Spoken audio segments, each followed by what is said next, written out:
Hello and welcome to a very special episode of PPC Town Hall. My name is Fred Vallaeys. I'm your host. I'm also CEO and co-founder at Optimizer, a PPC management tool. So for today's special episode, we've got Gill Gildner, who's just written his third book on the topic of PPC and digital marketing agencies. He's got some interesting things to say, so we brought him in and he's going to share what the book is all about and what we can all learn from it. So let's get rolling with this episode of PPC Town Hall. Hey, Gil. Good to see you again. Good to be back. Yes, last time Yeah, you were actually physically in the studio here in Mountain View. I Today was. you Yeah. are remote because we really wanted to talk to you very shortly after you released your third book, which happened this week, September 16th. So congratulations, first of all. Thanks. Yeah. It's quite the amount of work to write a book. I feel like I've written it like three times over. Yeah. I've deleted so much. So it's finally out.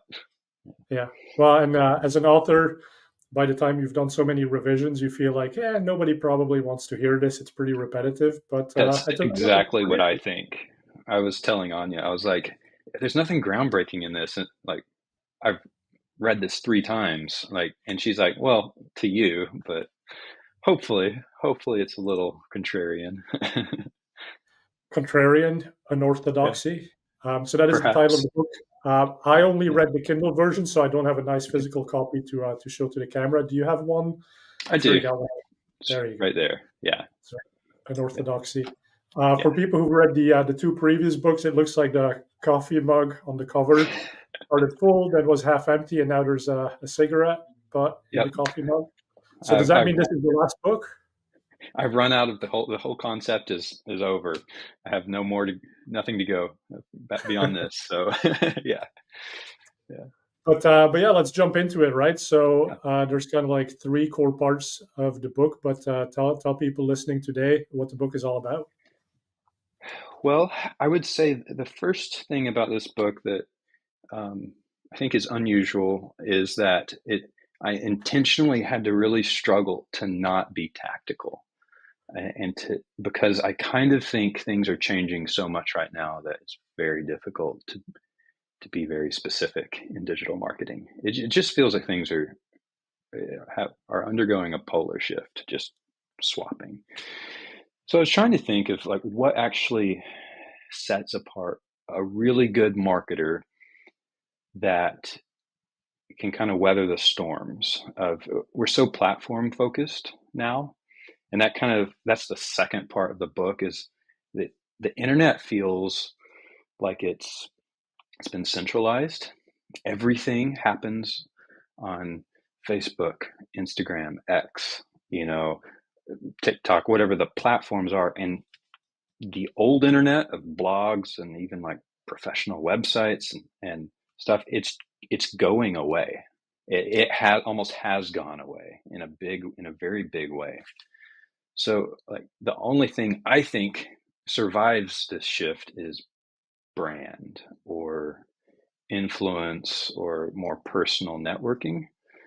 Um, and that's kind of what the whole intention of the book is about is like you've got to be a little different. You've got to be unusual and you've got to break out of the kind of the mainstream just slog of putting stuff out there. Like it's out there because it works right now, but it's not always going to work. You know, there's only so long can people get on LinkedIn and post, you know, multi-paragraph thought pieces and have that mean anything. It's reaching the end of its useful life. I think platforms may be reaching the end of their useful life. So I don't know. It's a lot of this book has come from like a lot of frustration from me because I'm used.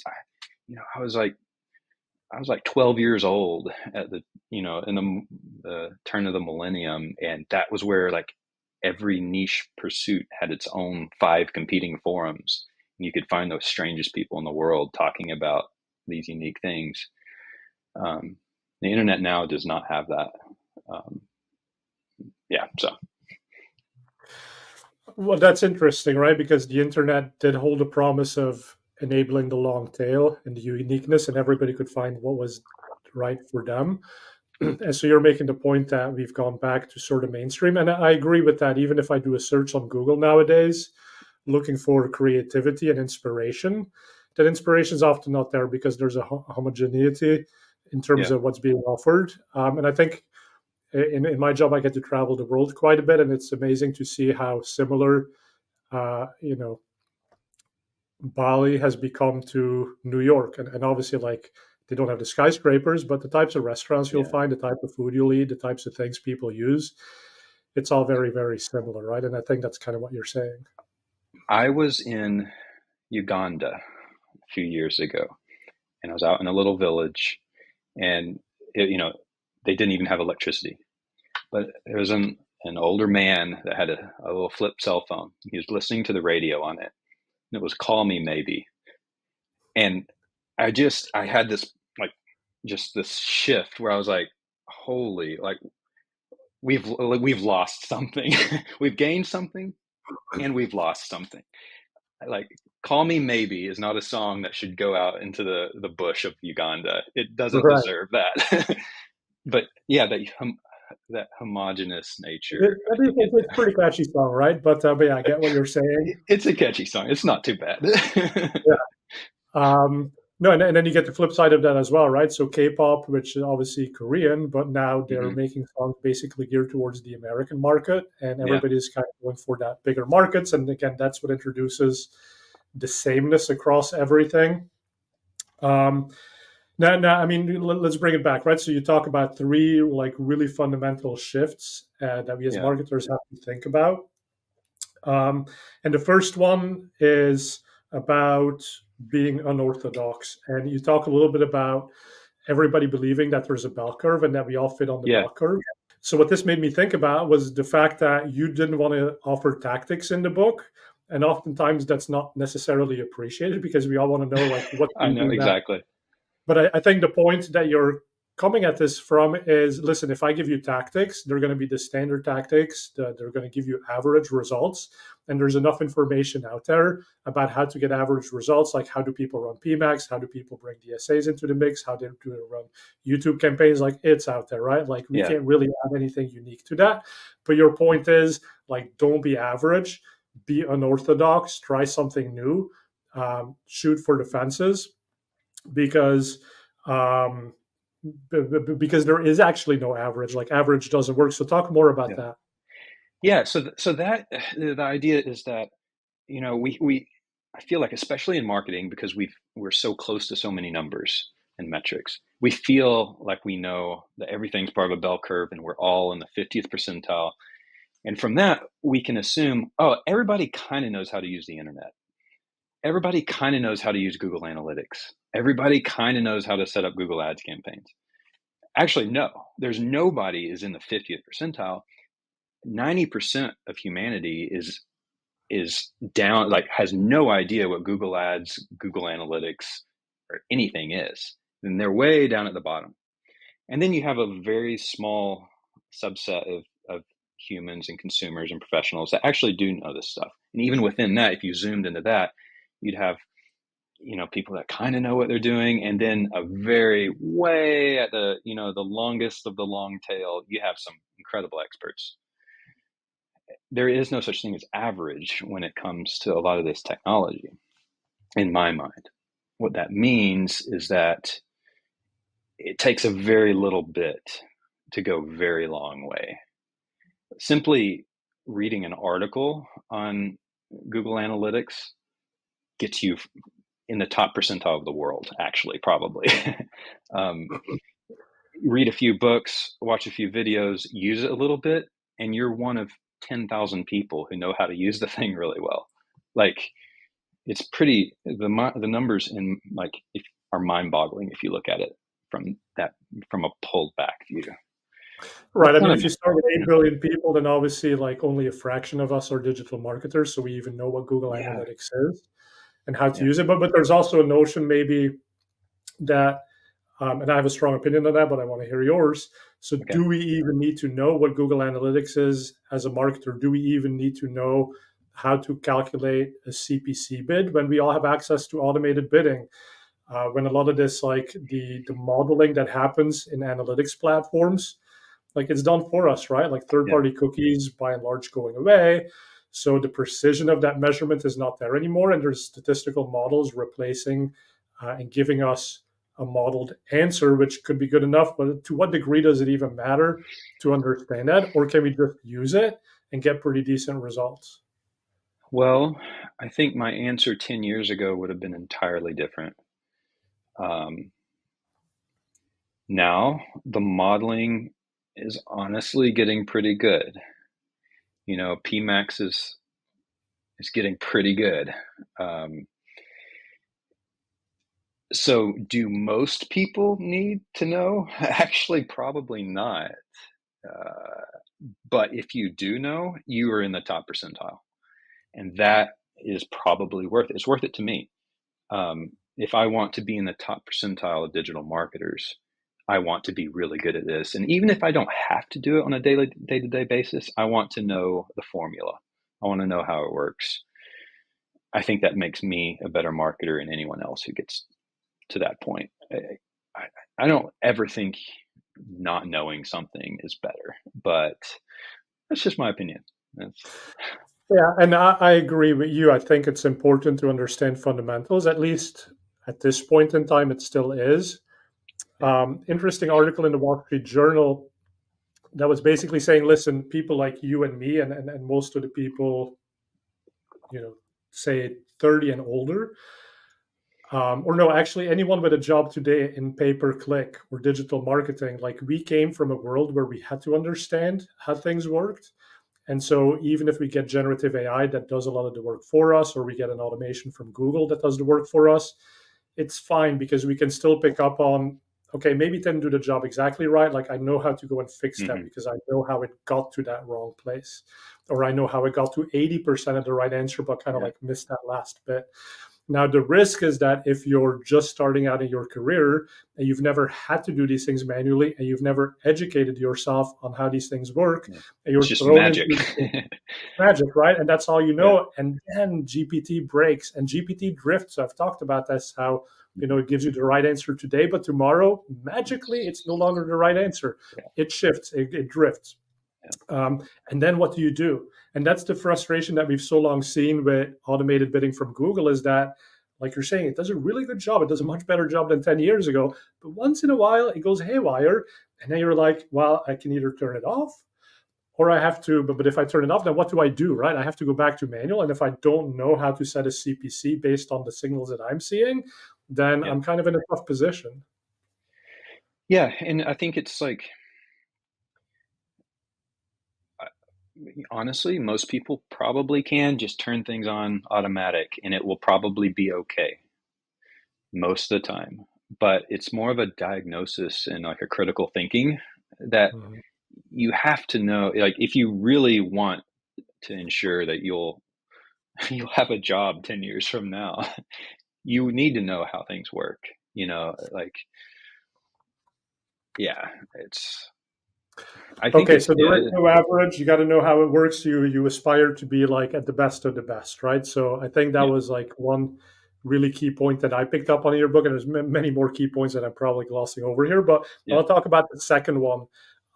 This whole notion of the platform standardization. I think some people call it just the walled garden. There's much more control by the Googles, the Metas, the Amazons. What do we do in those scenarios? Do you have any advice, or is this more of just a like, hey, we're a little bit frustrated by what's happening? I don't know if I have advice because if I could solve this, I would. But I think to illustrate that, think about 10, 15 years ago. If you wanted to start an e-commerce store and sell something, it was expensive and difficult. You spent years on conversion rate optimization, making sure your checkout worked. Your checkout process would break all the time. Tens of thousands of dollars, if not hundreds of thousands, to develop an e-commerce site. Shopify now for $30 a month gives you the best the most optimized and beautiful platform in the world. You don't have to do much to take it further from there. That has created like this, both a walled garden and just a barrier to entry that's so low that it's there. It's handed to you almost on a silver platter. It's a benefit because anyone can start a store, and if they have a good idea, hopefully it will work. But it's a huge downside as well, because there's just clutter, and now every shop is on Shopify or one of the alternatives. I don't know. It's not necessarily a bad thing. It's not a good thing. It's just Well, and that's maybe where then it goes into the third part of the book for me, which was the storytelling, the branding element. Because if yeah, everything's the same, then how do you stand out? And if yeah, we're arguing that there is no middle of the bell curve for many people, or if the middle of the bell curve is not good enough for you, then how do you stand out? yeah, And everybody has the same shopping cart, everybody has the same coupon, everybody has the yeah. same first party data. So why Everybody's do you using the same PMax. exactly? So Yeah, then what do you do? And that's where brand and story comes in, yeah. right? And that's what that whole third part is. I think, even if it's unlikable or distasteful to some people, maybe if it's weird to other people, if it's um, there feels like there's a lack of authenticity in a lot of the branding and the corporate vibe. It feels like it's a little workshopped. Like Mhm. everything's a little workshopped, and I hate that. I think the only way to break out of the walled garden is to just be you. And I know that's such a kitschy phrase, but like people don't do it. People are afraid to do that, and it works when people do it. Um, when people have a very strong personality or some idiosyncrasy that bothers some people, but it's the only way to do it. You just got to be weird. Yeah, unorthodox. uh, yeah. Yeah, you gotta be you, and so and I think there's also two levels to this, right? So if you think about a brand and how it communicates and what it stands for, that's always by nature impersonal because a brand, as much as it's maybe a person for taxation reasons, it's not really a Hmm. person. And that was my role at Google was Google would get invited to speak at a conference, but nobody like you can't put Google on stage. You need to put a person on stage, and if that person Yeah. was a new person every quarter, then people would be like, Google doesn't care. Like there's no person behind that. So I said, hey, let me be the person who goes repetitively to all Yeah. of these conferences year after year. And at least if people get frustrated about something Google Ads is doing, like they can yell at me or they can yell at Matt Cutts. Hmm. And people like that. And, Yeah. obviously you have to get up there. You have to represent the corporate brand. But there's also a personal element, right? Like, are you a dog person or a cat person? Are you a tequila person or a Scotch person? All of these things make you human and makes people connect with you in ways Yeah. that uh, I think you're saying mean a lot more than just that corporate veil. Yeah. And the corporate veil is usually perfect. It's polished. And while that is maybe good in a PR sense of like, oh, look at this perfect company, it's not real, and people know that. And any evangelist that gets up there to stand, as the face of a brand is personal and is probably flawed in a lot of ways, but people don't care. Everybody's weird, everybody's flawed in some way. But if you've ever sat down and had drinks with someone or sat in a room and listened to someone talk, you're much less likely as a human to be very upset at that brand. If you know there's someone real that works at that company that's trying to push things through the pipeline for you, um, that's the reason evangelists exist. That's correct. And I'm not sure you want to talk about this, and this is maybe a little bit of a risky area, so we can cut it out if need be. But in terms of being real, so I put myself out there quite a bit, but I do have Hmm. fears about being truly real because Hmm. we live in a woke. This is the moment of everybody being woke, and there's a lot of political divisiveness, and that happens both in the United States and abroad. Yeah. So there's a lack of respect in communication, and I think there's a lack Mhm. of nuance, and people very quickly want to jump down somebody's throat for something Mhm. that they may have said where they misspoke or they didn't really mean it, or there's no Right. conversation anymore. It's more of a black and Right. white. And so, how do you consolidate those two when you're saying, like, listen, be true to yourself, who you are, the flawed person, but also Yeah. the opinionated person? And Yeah. how does that work when you're potentially going to get a lot of backlash? That is very tricky for me personally, but I've intentionally tried to change that over the past few years. When I think of the people I know on a personal basis, I have extremely liberal friends. I have extremely conservative friends, and on a no, I have extremely normal friends and extremely bizarre friends.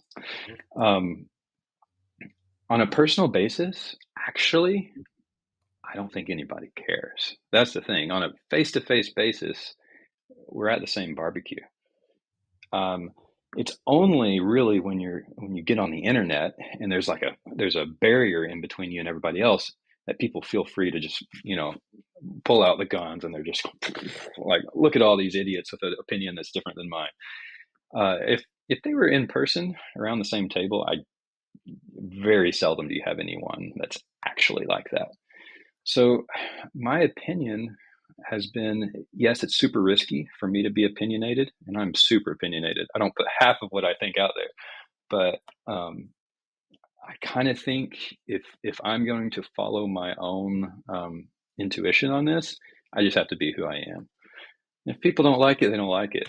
Like, I'm never going to make them like me, right? And I don't think anyone or brand or entity or anything will ever make someone like you unless they already do.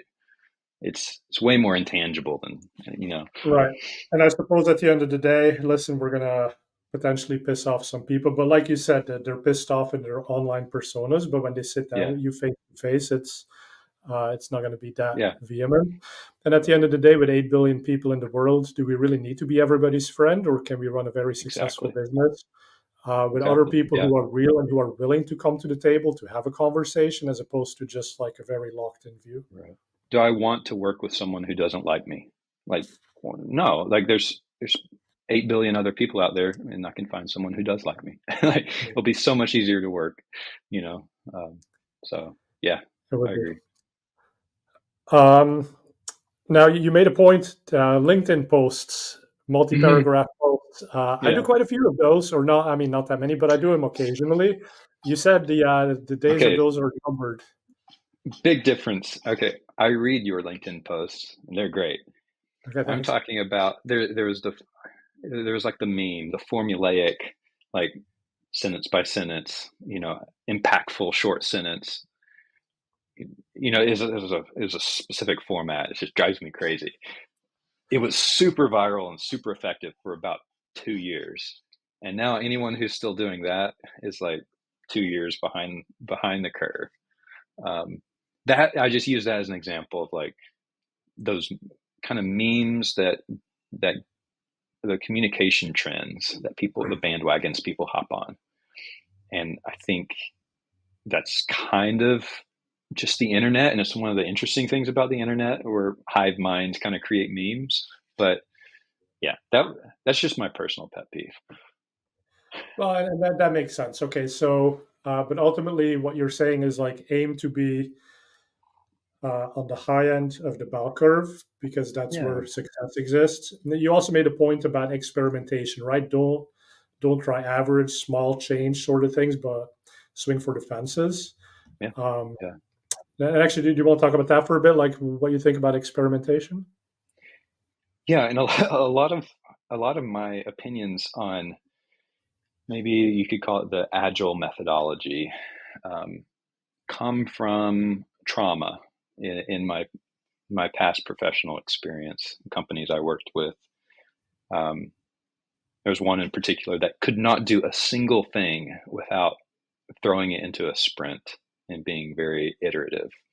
And so the whole company just made these little tiny little like stumbles, and not once. was any project worth doing ever approved because it was risky. The risk was still there. The company is no longer in existence. So, but that was because they couldn't, excuse the French, but they didn't have the balls to do anything worth doing. So the, Yeah, don't let the process get in the way of what you need to achieve. And you also make that yeah, point in terms of long-term versus short-term thinking. yeah, And I think it's a similar point, right? So yeah, they were very short-term sprint focused as opposed to what do we need to do, bigger project yeah. with the And it's not to long-term. say that, sprints aren't useful, especially in software. That's probably the best place for iteration to be. But uh, I this book, I couldn't have sprinted my way into this. I've tried that before. I couldn't have iterated this book. I have to sit down and write the book. Otherwise, it's just a collection of blog posts, and that can work, but at some point you just have to sit down and commit a few months and some sweat and tears and do something big, because nobody else will do it, and it puts you in the top end of the curve. Nobody So, else will spend a couple months on something. it's a big effort. Going back to authenticity and branding, so you have a great story in the book about visiting an Ebola hospital, Yeah, field hospital, yeah, and how there was a BBC news crew, and they basically had suited up in hazmat suits. Just the reporter who was on camera, but behind everybody was yeah, just in like flip flops and shorts. yeah, And so the point I think that you were making was um, they were building a news story and they wanted it to be sensational and like scary looking, and so that's why they did these things. Clearly not authentic, hmm, a little bit of fake news for sure, hmm, but I'm sure it got eyeballs, right? And so like again, how do you meld these two together when in a world of marketing, we need to grab that attention, we need to be different, but you're also saying yeah, like be authentic, and sometimes authenticity. And I'll give you an example for me, right? So Google makes an announcement, and whatever, it's a different privacy tracking framework, and I'm like, yeah. nobody cares. This is a behind the scenes thing. Yeah, To talk about it, right? So we got to say something grandiose because that's what's going to get the eyeballs. That's what's going to get my yeah, LinkedIn article to get some comments. Like, how do you meld yeah. these two together? Well, those LinkedIn articles with the little truncated sentences, they are that way because they get eyeballs. The thing is, how many people are doing that? And how, like, if I do the same thing, am I setting myself apart? Like, am I adding any value? Does anyone care? Then at that point, it's just a race to the bottom. It's just churning out stuff. And I can do that. That's a game we can all play. And that's my default. Yeah, I think that's everyone's default. Or I could just sit down and think about it a little bit, maybe be a little more honest about it, maybe harder, may not have the exact numbers, the eyeballs at first, but I think people will remember it a little more. Yeah. Um, if you've ever watched the blooper reels of like meteorologists, on a hurricane in Florida or something like that, and like, and they're like holding, they're holding their rain jacket and their umbrella, and they're kind of like they're getting blown away, and then the camera zooms out, and it's like there's someone like walking down the sidewalk naturally. Like, it all comes out in the end. Yeah, The stuff bubbles up from the bottom, yeah, and in the long term, if I'm going to be working for 5, 10, 15, hopefully not 20 more years, then I've got to do something sustainable, um, for me, from a professional brand perspective. And I can't fake it for 15 years.